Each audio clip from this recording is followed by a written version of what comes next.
Okay, good afternoon, everyone. My name is Loshna. For those of you who don't know me, I'm the regional business leader for the Women's Health Ultrasound business in Southeast Asia. Firstly, I would like to thank every one of you for joining us today on this 6-part web series on fetal echocardiography. More than 1.3 million babies worldwide are born with a congenital heart defect each year. The fetal heart is complicated, but with ultrasound technology that evaluates it, it's getting easier. With half or more congenital heart defects missed prenatally each year, we would like to ensure that you have the right tools to help save your most precious patients.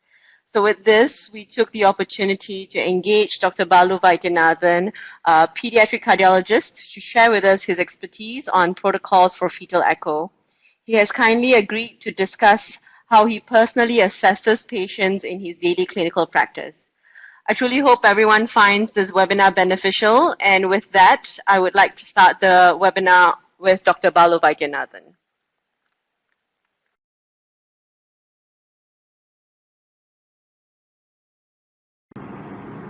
Good afternoon, everyone.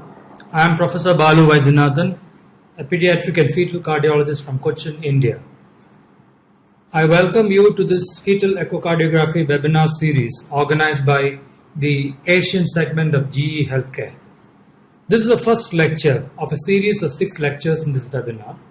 In this lecture, we shall deal with the protocols for fetal heart evaluation, both the basic and the advanced.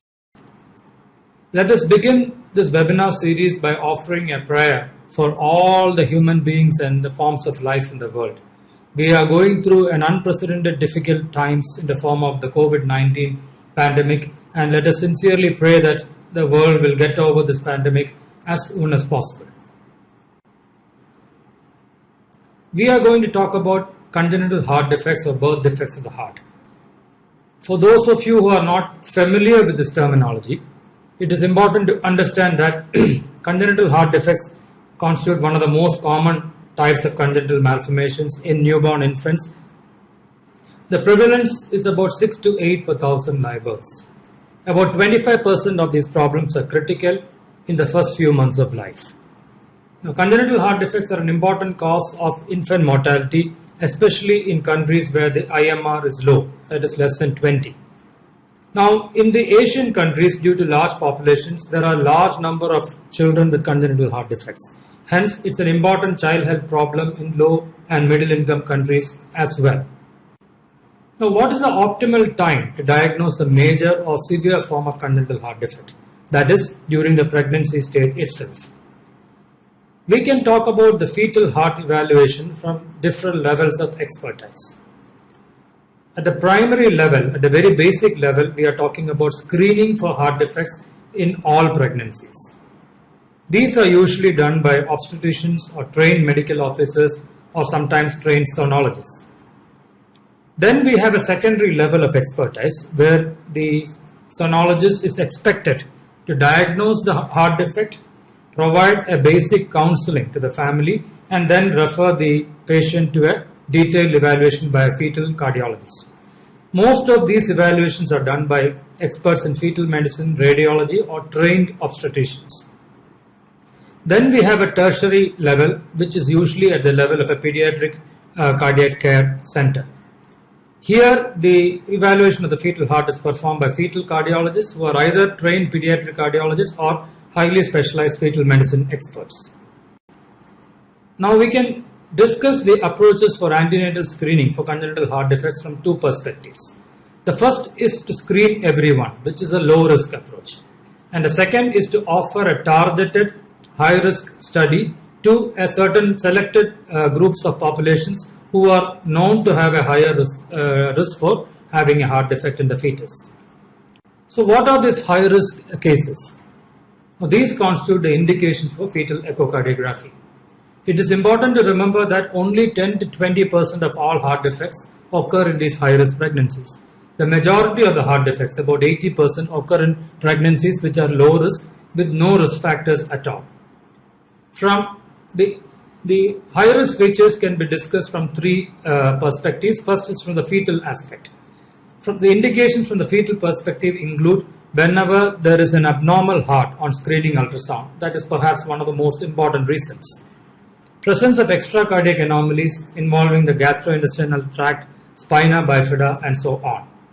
Chromosomal anomalies including the Vatral anomalies, trisomies, DiGeorge syndrome, etc. Non-immune hydrops is an important indication for fetal echo because one of the common causes of non-immune hydrops could be heart defects.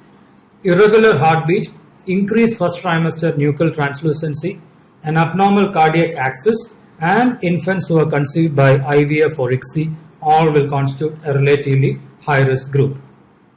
From the maternal perspective, the important indications are maternal heart defects, maternal autoimmune disease with autoantibodies which can damage the fetal conduction system, exposure to teratogens, metabolic disorders like diabetes mellitus or phenylketonuria, and exposure to intrauterine infections, particularly during the first trimester. And the third is a familial group.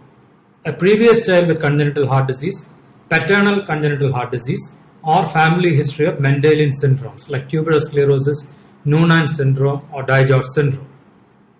So these are the high-risk pregnancies where one can consider a direct referral for a detailed fetal echocardiography or detailed heart evaluation right in the very beginning.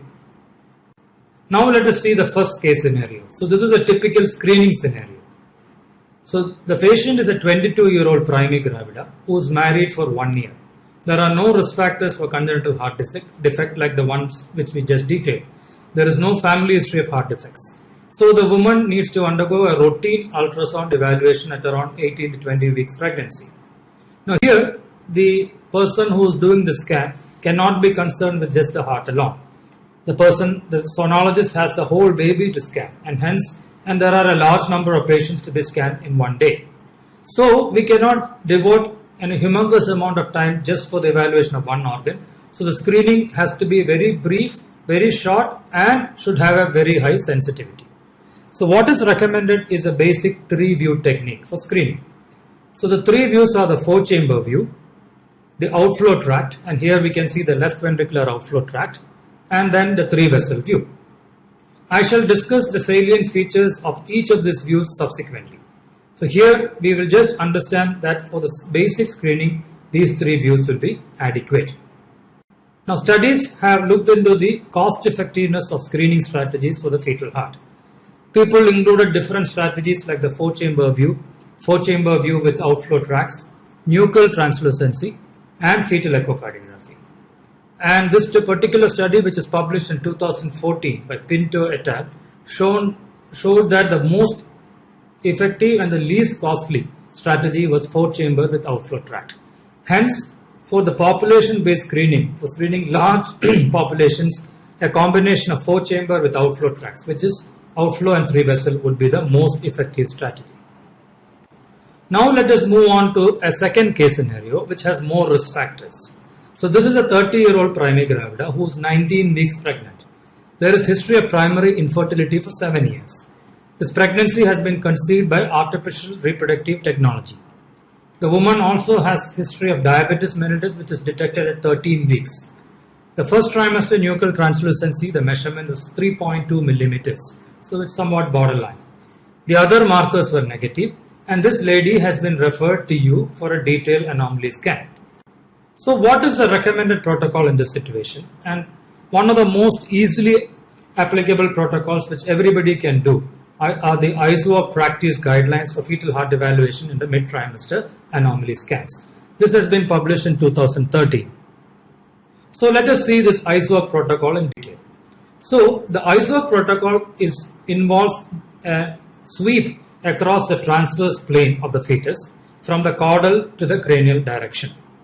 So as a part of the sweep, we will see a number of structures which are now shown. So you begin with the situs, which is at the level of the abdomen. Then on the cranial sweep, we get the 4-chamber view. A further cranial sweep will lead you to the outflow tracts. We see the left ventricular and the right ventricular outflow tract, one after the other. After that, we have the 3-vessel view. And finally, we have the 3-vessel tracheal view. So in the ISOAP protocol, by a single sweep in a single plane, you are expected to get these 6 different pictures of the various views of the fetal heart. And if all of them are normal, we can say that the fetal heart is normal from the ISOR protocol. So we begin our examination with the abdominal situs. So the left and the right are marked. On the leftward side, we will see the stomach, which is marked as ST. The liver, which is marked as LI, is on the right side. Now we can see the aorta and the inferior vena cava, which are marked as A and V respectively. And we can also see the spine, which is marked as ST. So the aorta is seen to the left side of the spine, while the vena cava is seen to the right side of the spine. So the left sided structures of the stomach and the aorta, and the right sided structures of the liver and the vena cava. This is the same transverse view of the abdomen, discussing a little bit more about the visceral situs. So let us look at the two vessels in this view. So the blue circle is showing the inferior vena cava, which is on the right side. The red circle is showing the aorta, which is seen on the left side. So you notice the relationship of the aorta and the IVC. The IVC is right side and anterior to the aorta. So it's very important to remember it is right and anterior to the aorta. So whenever this relationship is not normal, or if the IVC is posterior, or if the IVC is not seen, or if the IVC and aorta are both on the same side, we can suspect a major pathology of the cardiac position and the situs, which is typically known as the heterotaxy. So we will be seeing an example of such situs abnormalities in my next lecture. Now we continue our sweep towards the thorax. So we have seen the abdominal situs, which is normal, and now we move to the thorax. So here is again the position of the abdominal situs. We can see the stomach bubble towards the left side, and the liver is on the right side. So we are moving cranially towards the fetus head, and this is the heart. We can see that the apex of the heart is pointing to the same side as the stomach, left side. So this is called situs soleus with levocardia. So this is again demonstrated using this movie. So I will freeze this and then move. Now we can see the stomach, which is on the left side. And when I move upwards, now we can see the cardiac apex is also facing the same side as the stomach. So this is again a demonstration of situs soleus with levocardia. Now most forms of complex heart defects like the heterotaxy or the isomeric hearts have got an abnormalities of the visceroatrial situs and the cardiac position. So this discussion will be continued in the next lecture on anomalies of the four-chamber view. Now we move on to the four-chamber view. So this is a scheme for the evaluation of the normal four-chamber view. So in this cartoon, we can see the spine as a white triangle posteriorly. Above that, the heart, the four chambers is shown. The most posterior is the left atrium and the most anterior is the right ventricle. You notice the blue dot between the spine and the left atrium. So that is the area behind the heart, and that is the descending aorta. So only the descending aorta will be seen. So before we move on to the evaluation of the four-chamber view, we can look at the heart size and the cardiac axis. Now cardiac size can be measured by either biometry or by measuring the circumference or area. I prefer the circumference method, in which we have to trace the area of the entire thoracic circumference first, and then you trace the cardiac area and express it as a ratio, cardiac area by total thoracic area. So roughly the heart is about 1/3 the size of the thorax. The second is the cardiac axis. For measurement of cardiac axis, first you have to draw a line which is perpendicular from the anterior chest wall to the spine, like this. Then you draw a line along the interventricular septum. The angle which is subtended by these two lines is called a cardiac axis. The normal cardiac axis is about 45 degrees. So in congenital heart defects, the cardiac axis can become either deviated to the right or to the left, and it may give you the first clue about the possibility of an underlying congenital heart disease. Now we move on to the apical four-chamber view, and this movie is showing you all the features of the apical four-chamber view. So roughly the heart size can be seen. Then we can see the contractility. You look for fluid around the heart, which is pericardial effusion. Up to 2 millimeters is considered to be normal. In this movie, if you look at the ventricular septum, we can see that there is a dropout just below the valve. This is a false dropout. So, what are the things which you need to look for in the 4-chamber view? Is it just counting 4 chambers or something more? So that is what we are going to show you in the next slide. So this is a checklist for the 4-chamber view. You start with the chamber symmetry. So the left and the right are marked here. The left side and the right side should be similar. Then the entire circumference of the heart we can measure and the cardiothoracic ratio can be calculated. The flap of the foramen ovale will be facing towards the left atrium. We can see the pulmonary veins joining the left atrium there, shown by the arrows. Then we look at the meeting point of the atrial septum, the ventricular septum and the AV valves. So this is the central portion of the heart referred to as the crux. The crux of the heart should be intact. Then you see the moderator band on the right ventricle over there. And finally you look at the area between the left atrium and the spine, which you will find only the descending aorta. So this is a full checklist for the evaluation of the 4-chamber view. One specific point which I would like to highlight in the evaluation of the 4-chamber view is the offsetting of the atrioventricular valves.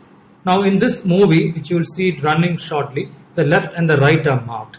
You can clearly see that the left-sided atrioventricular valve is at a higher level compared to the right atrioventricular valve. And you can also see the moderator band on the right ventricle. You can see the foramen ovale very nicely with the flap pointing towards the left atrium. So I'll play the movie. You can see the flap of the foramen ovale well, and clearly you can see that the tricuspid valve is at a lower level compared to the mitral valve. So that is shown in this picture as well, a differential insertion of the AV valves, tricuspid valve having a more lower or apical insertion and the mitral valve having a higher insertion. So this is called the offsetting of the AV valves, and the offsetting is lost in 2 conditions: the atrioventricular septal defect, where it's a linear insertion of the valves, and corrected transposition of great arteries, where there is a reverse offsetting, that is the left AV valve will be at a lower level. We shall see these examples again in the next lecture on abnormal 4-chamber view. Now I told you in the first slide on the 4-chamber view that if sometimes you may see a false dropout in the ventricular septum. To overcome the false dropout, which is an ultrasound artifact, you do a slightly axial 4-chamber view by rotating the transducer. So here we can see an axial 4-chamber view. The septum is more nicely profiled here and there are no dropouts. So that is a normal septum. The crux of the heart is also beautifully seen, which is normal. You complete the evaluation of the 4-chamber view by putting color Doppler. This is a radiant flow color. And here specifically you look for the atrioventricular valve regurgitation and also evaluate the ventricular septum for any septal defects. So after the 4-chamber view, we move on to the first outflow tract, which is a left ventricular outflow tract. So here is showing the left ventricular outflow tract in grayscale and color. So what is the scheme for normal outflow tract? Again, the heart, the same scheme which we use for the 4-chamber view is seen. The spine, which is a white triangle, is most posterior. The anterior chest wall with the right ventricle closest to it is shown. The left and right are marked. The first outflow tract which comes from the heart is the left ventricular outflow tract, which is seen like this, moving from left towards the right. Then we have the right ventricular outflow tract, which is a pulmonary artery, which comes from the right ventricle to the left towards the direction of spine. And the important point I would like to make at this point is that the outflow tracts cross each other as they come out of the heart. Very important to remember, outflow tracts cross each other. So first we see the left ventricular outflow tract. So from the 4-chamber view, we move more cranially, and to get the LVOT, you often do a clockwise rotation as well. So this is the LVOT. From 4-chamber view, we can see it very nicely. And this is the axial view where you can see the LVOT, LV to aorta. Now, an important anatomical aspect of the LVOT is that we should look for this feature called septo-aortic continuity. So the dotted line is showing this ventricular septum, and this bold continuous line is showing the anterior wall of the aorta. So this is an apical 4-chamber view with the cranial tilt and clockwise rotation, profiling the LVOT. So we can see that there is a continuity between the two lines. So here again, this is the ventricular septum and this is the anterior aortic wall. So they are continuous. So if there is any discontinuity between the two, septo-aortic discontinuity, that is one of the most important pathognomonic features of a common congenital heart defect called tetralogy of Fallot. So we will see this in the third lecture of the webinar series. So here again in the movie we can see the septo-aortic continuity, which is beautifully demonstrated in this 4D rendered picture. We can see the septo-aortic continuity here. Then color flow evaluation, we can see the four-chamber color with no valve regurgitation, and you can see on the left side the LVOT, the blue flow, and here nicely the left ventricular outflow tract flow is seen here, which is normal. So in this movie, the crossing of the outflow tracts is well demonstrated. So let me freeze this and begin with the four-chamber view. Now we see the left ventricular outflow tract first, and then when I move further anteriorly, you see the RV outflow tract which are crossing each other. And this ends in the three-vessel view. So this is a rendered image of the two outflow tracts, and the crossing is very nicely seen. Behind you see the aorta, and on top the right ventricular outflow tract. Now we move on to the evaluation of the right ventricular outflow tract. So the right ventricular outflow tract is the pulmonary artery. This is obtained with a further cranial tilt after the LVOT, and here you need to do an anti-clockwise rotation, not a clockwise, anti-clockwise rotation. So you remember that the LVOT and the RVOT are not in the same plane. LVOT is clockwise rotation from four-chamber and RVOT is anti-clockwise rotation. And the characteristic feature of the right ventricular outflow tract of pulmonary artery is that it divides into two branches. The right pulmonary artery, which goes towards the right side close to the aorta, and the left pulmonary artery which moves to the left towards the spine and descending aorta. So this is again the RVOT with branch pulmonary arteries shown in color. The RPA is seen going towards the right, while the LPA goes straight towards the descending aorta in the leftward direction. After that we move on to the three-vessel view. The three-vessel view is a cross-sectional view high in the fetal chest, where you can see the relationship of the aorta, MPA and SVC. So this picture is showing a dissection specimen of a normal fetal heart. The left and the right are marked in the cartoon above. The left atrial appendage and the right atrial appendage are also marked, LAA and RAA. So the pulmonary artery is onto the left side and the SVC is onto the far right side, and between the two you find the aorta. So this is the anatomical landmarks of the three vessels in the three-vessel view. So when you do the imaging, you see the three-vessel view typically this way. You can see three vessels. The left side is PA, the middle is aorta, and then you see the SVC. So this is another three-vessel view. Here the left is marked here, PA, aorta in the middle, and SVC. Here I have measured the arteries as well. How do you interpret the three-vessel view? It is good to remember the acronym PASS for the three-vessel view.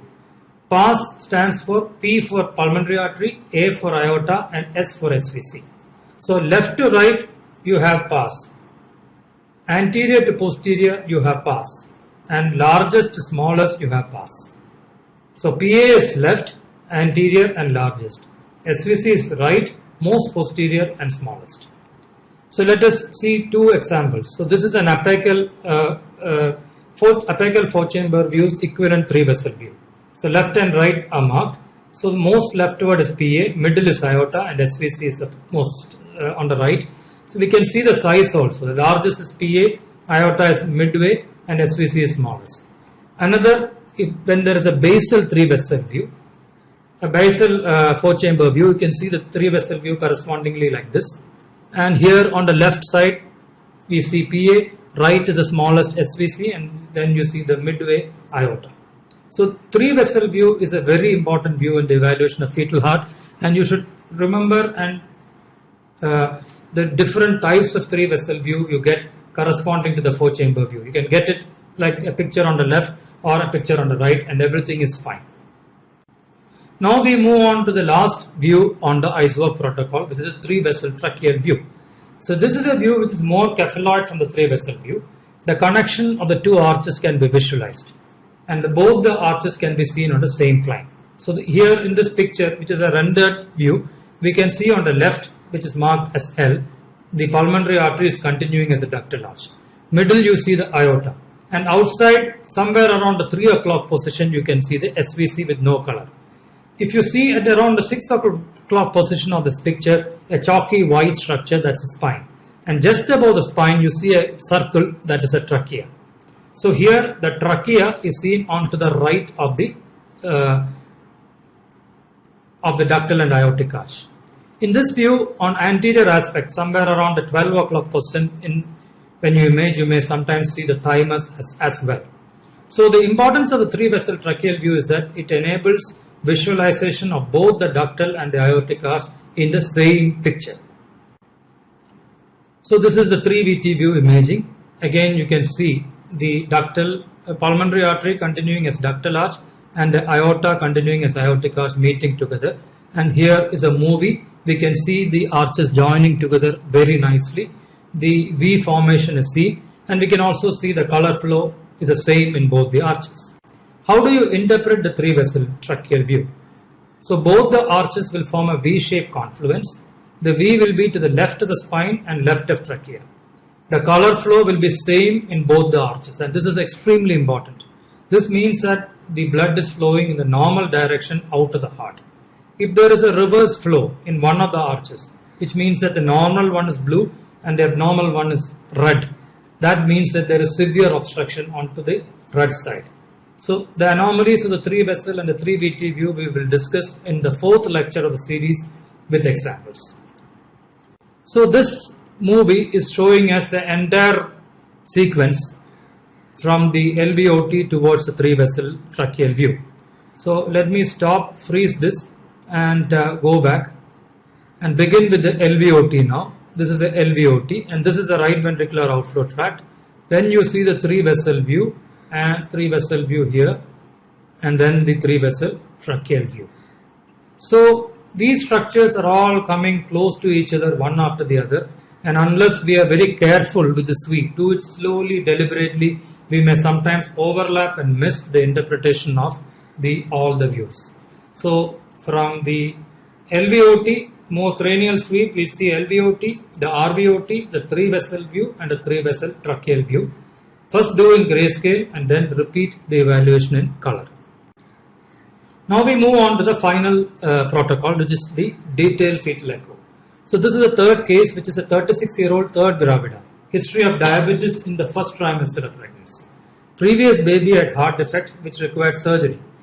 18-week extended basic screen as per the ISWAP protocol. The fetus is suspected to have a heart disease and this patient has been referred to a fetal cardiologist for its expert opinion. So there are multiple risk factors: maternal age, diabetes in first trimester, previous child with heart defect, and 18 weeks extended basic screen, heart defect suspected. So we have to follow a different approach for the evaluation of the fetal heart in a fetal echo. And it is not a single plane approach, which I will come to in the subsequent slide, but it is rather called a segmental approach. So the various segments of the fetal heart are the situs, which is called a visceroatrial situs. Then the atria. So these two are often considered as one segment. Then we have the ventricles and then we have the great arteries. Connecting the 3 segments, we have 2 connecting segments. One is the atrioventricular junction or the atrioventricular canal, and then the ventricular arterial junction, also called the infundibulum or conus. And then we have the systemic veins draining into the right atrium and the pulmonary veins draining into the left atrium. So this is the scheme for a fetal echocardiography, exactly like what we do for a pediatric echocardiography. And we use different techniques like grayscale, color Doppler. Now planes of imaging, in ISWAP protocol we spoke only about the transverse plane. But in this we have to use additional planes like the longitudinal or the sagittal plane and also certain specialized short axis views, which I will come to. Now you begin with the ISWAP protocol sweep in the transverse plane. So you begin with the abdominal situs, the four-chamber view, the left ventricular outflow tract, the right ventricular outflow tract, the three-vessel view, and the three-vessel tracheal view. So this should be done as standard for fetal echo. After you have completed this, you move on to the sagittal plane where you look at three structures. The first is the ductal arch, which is shown in this picture. So ductal arch is just a continuation of the pulmonary artery into the descending aorta. There are two features which help us in identifying the ductal arch. One is a typical shape, which is like a hockey stick, which you can see in this picture.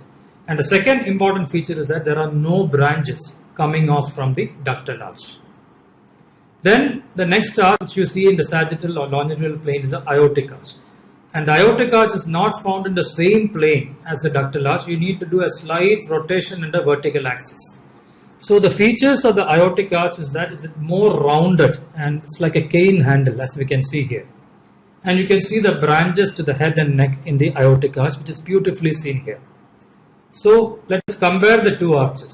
So on the left side, we see the ductal arch, which is no branches and like a hockey stick, while the right side, which is sepia background, we can see the aortic arch, which is more like a gentle curve, cane handle, and the branches are coming off from that. So this is the two ways by which you can distinguish between the two arches, the shape and the presence of branches. Now you can put color flow into the aortic arch and you can see beautiful picture of the aortic arch, cane handle appearance with the branches also coming off from it. The third view in the sagittal plane is a bicaval view, where you look for the connection of the superior and inferior vena cava into the right atrium. You can also see the right atrial appendage. Color flow is also used to confirm that the IVC and SVC are normal and patent. You should not forget to evaluate the pulmonary veins, and which is typically done in the four-chamber view. Here you put the color onto the left atrium, which is the area of interest.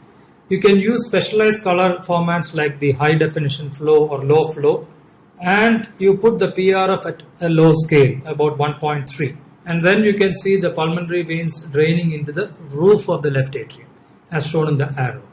The next picture, which is the axial four-chamber view, we can see several pulmonary veins, at least three of them, draining into the left atrium. And the bottom right is a rendered picture in which you can see three pulmonary veins draining into the left atrium. One specialized view is the short axis view of the outflow tract, which is obtained by rotating through 45 degrees in the LVOT-RVOT view. So it is somewhere between the transverse and the sagittal view, somewhere midway. Here in this view, you can see the aorta as a circle in the center, and the right ventricular outflow tract will be wrapping around the aorta like what is called a circle and sausage view. The RVOT is characterized by the fact that you can see it dividing, bifurcating into the right and the left pulmonary artery. This is an excellent view in conditions like tetralogy of Fallot.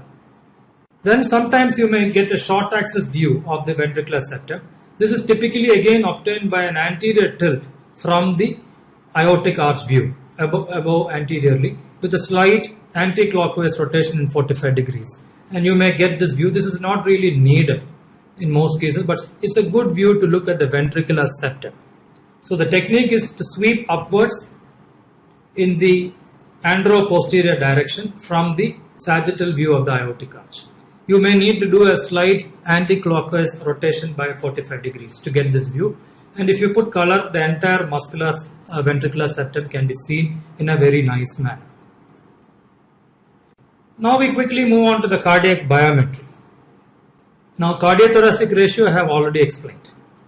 The other measurements which we can take include the valve annulus, which is semilunar valves in systole and atrioventricular valves in diastole, the main pulmonary artery and ascending aorta, the right and the left ventricular length, the aortic arch and isthmus, the right ventricle and left ventricle, end diastolic dimension and end systolic dimension. So these are the sites in which you do cardiac biometry. So in the four-chamber view, you can look at the length of the RV and LV. In the diastolic frame with the valve fully opened, you can measure the diameters of tricuspid and mitral valve. The three-vessel view, you measure the main pulmonary artery and aorta. In the three-vessel tracheal view, you measure the ductus and isthmus. can calculate the isthmus duct ratio. In the sagittal view of the aortic arch, after the final branch of the aortic arch, you can measure the isthmus. Now there is this concept called Z-score or Z-score. This compares your measured value against the expected value for the period of gestation and thus gives you a number. A smaller negative number means your measured value is smaller for expectation. A more positive number means it is larger. So the normal range is -2 to +2. Anything below -2 is small, while anything above +2 is larger. In the modern ultrasound equipments, if you enter the last menstrual period, the gestational age automatically comes, and if you make the measurement, the algorithm will calculate the Z-score for you.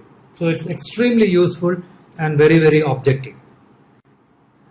The evaluation of the fetal heart rate and rhythm is beyond the scope of this lecture. So quickly I will tell you the technique. You do the LVOT Doppler, which is called the inflow-outflow Doppler. And you get a waveform like this. So here you see two small waves called the E and the A on the mitral inflow and a V wave, which is aortic outflow. So for every inflow there should be an outflow. You can measure the time taken for the cardiac impulse to travel from the atria to ventricle. That's called the AV interval. Normal is about 140 is the upper limit. Here is normal. So this is an important part of the assessment of the cardiac rhythm. So with this, I will conclude the protocol for fetal echocardiography, the additional views in longitudinal plane or sagittal plane and the extra views and the assessment of the heart rate and rhythm and biometry. Now we move on to the specialized techniques in a very brief manner. So first is 3D, 4D fetal echocardiography. So this will give you planes which are not accessible by 2D, a depth perception which is not attainable by 2D, and this will help in the evaluation of complex intracardiac anatomy with spatial relationships, particularly in conditions like double outlet right ventricle. The extracardiac vasculature like aortic arch, ductal arch, systemic and pulmonary veins can be very, very precisely evaluated. We will see some examples in our talks which come later. And the best part is that it permits the offline analysis, and sometimes it gives us new information, particularly like an hidden TAPV, anomalous pulmonary vein drainage. It permits us to transfer the data set to a remote center for analysis by an expert, and it is a very useful teaching tool. So there are three steps in this process. The first is to acquire, and the acquisition is basically done in a reference plane, which is usually the 4-chamber view. There are certain parameters like the acquisition angle, the duration of acquisition, which are all adjusted according to the gestational age. Then the middle picture shows you the display, which is a multi-planar display. The three planes are the A plane, which is the reference plane, the B plane, which is 90 degrees orthogonal, and then the C plane, which is a coronal view of the heart at the level of the crux. And then the last is a rendering. And here the coronal plane is rendering to give us the basal view of the heart at the level of the atrioventricular valve. Any plane of interest can be rendered. So this gives us certain guidelines for acquisition. The reference plane is usually the 4-chamber view at the chest. You can also use the sagittal view for the arches, veins, etc. The region of interest box has to be fixed inside the reference plane and include the fetal chest till skin. The angle of acquisition depends, so it should cover the from inferiorly the stomach up till the neck vessels. So in early pregnancy, the angle is usually about 20 degrees, while in late pregnancy, we can go up to 40 degrees. And the quality is, that is what is called the duration. It's typically in spatiotemporal image correlation, we talk about the duration of acquisition. We can take 7.5 second clip, 10, 12.5 or 15. The longer the duration, you get more material, but if the baby moves, you can have more motion artifacts also. So these are some of the technical tips for the acquisition of the data sets. One of the most important principles is that before you acquire a 3D data set, you have to get an excellent 2D image. So you have to optimize the 2D image to the best possible way before you go on to the 3D. So one thing which I find it useful is what is called as tomographic ultrasound imaging, or TUI. So in this, by using a volume data set, we can actually showcase the entire cardiac anatomy in a single display picture. So in this, we can see from the top panel, we can see 4-chamber, then we see the LVOT, then we see the RVOT, and the final picture in the bottom middle panel, you can see the 3-vessel view. And the same images are displayed with color. All the images are seen. So in TOI, that's the advantage. It permits the display of multiple images of the heart in a single picture. So the inter-slice distance depends upon the duration of gestation. You can use it at 2.7 for second trimester, up to 4 in third trimester, and so on. So this is a very useful display with the 3D, 4D principles. Now, the same 3D volume data set can be used to render and get pictures of the fetal heart. Like this is really lovely pictures. On the top panel, you find the normal 4-chamber view, the intact crux of the heart is seen. Then in the middle, you see the 4-chamber view in color. Then the crossing of the outflow tract is seen. Lower panel shows us a 3-vessel tracheal view. In the middle, you see the aortic arch, and in the bottom right, you see the pulmonary veins draining into the left atrium. A few slides about the cardiac function. So, when you talk about cardiac function, there are 3 aspects. One is a systolic function, which can be assessed by various methods like ejection fraction, fractional shortening, myocardial motion, myocardial deformation like strain rate, and so on. Diastolic function, which is by Doppler, diastolic annular peak velocities, venous Doppler, and global function, which is usually done using the myocardial performance index, also called a TIE index. So I want you to do this, which is very useful and very easy to do. This is called the myocardial performance index. It gives us an overall idea about the global cardiac function. So what you need to do is to get a spectral Doppler of the LVOT, just like what we saw in the rhythm. So you see the 2 waveforms, the E and the A waveform. And what you have to do is at the end of the A wave, there will be a small notch, which is where the valves will close after diastole. And there you measure the first, from that to the beginning of the V, you measure the isovolumetric contraction phase. And then after the systole is over, again you see a small notch which is here, and there from that to the beginning of the next E, you can measure the isovolumetric relaxation time. And then you take the ejection time, which is from the beginning of the systole to the end of systole. That is the beginning of the aortic wave to the end of the aortic wave. So on the numerator, you have the isovolumetric contraction ICT, IRT, and then on the denominator, you have the ejection time. The normal value of the myocardial performance index is 0.28 to 0.44. This gives us an overall idea about the cardiac function. Now, if you need to do other specific methods, you can use this, which is called a TAPSE, a tricuspidal annular excursion. This is done in 4-chamber view using M mode. You put the cursor along the lateral aspect of the tricuspid annulus and put the M mode. The movement will be seen like the excursion which you see, and you can measure the excursion. And that gives us an indicator of the right ventricular function. The atrioventricular relationship can be ascertained, very useful for the arrhythmias. And in the same 4-chamber view using the M mode, we can measure the left ventricular function using methods like ejection fractional shortening, etc. Now with the stick, ventricular volumes can be measured in N systole and N diastole. So this is N diastolic volume and this is N systolic volume. From these you can calculate stroke volume, ejection fraction, cardiac output, etc. Even though these look very attractive, they are highly prone for errors because the fetal heart volumes are very small and hence errors are very likely. A newer application which has come for cardiac function is the fetal heart quantification software, which gives us not only the global ventricular function but also regional function. A lot of research papers are coming. I don't have much expertise with fetal HQ, that's why I have not included slides on that, but it's again a very new technology finding novel applications. To summarize, a basic evaluation of the fetal heart by standard protocols is mandatory in all pregnancies. So if it is at a very community level mass screening, you use the 3-view technique, the 4-chamber, the outflow and 3-vessel. So if it is at a mid-trimester anomaly scan, you follow the ISOAP protocol. Systematic segmental approach of the cardiac chambers as connection is the preferred approach in fetal echocardiography. Color flow mapping and newer techniques like HD and radiant flows add vital information to 2D grayscale imaging. Newer techniques like 3D, 4D stick rendering and cardiac function assessment offers promise in abnormal hearts with complex situations.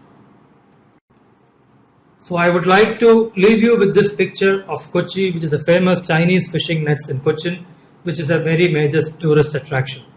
Now, because of the coronavirus epidemic, the whole tourism and been completely severely affected.